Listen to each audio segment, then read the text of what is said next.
Okay, here we go, guys. We got an '09 Honda Civic, no start. But check this out. Something new. Haven't come across yet. Turn the key. Hear that clicking?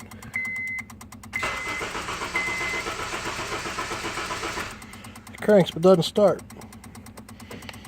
But then you take a scan tool and plug it in.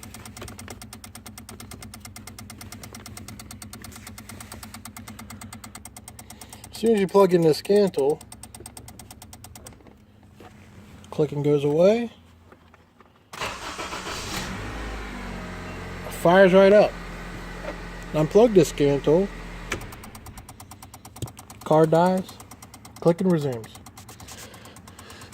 Stay tuned. We'll tell you how we fixed it.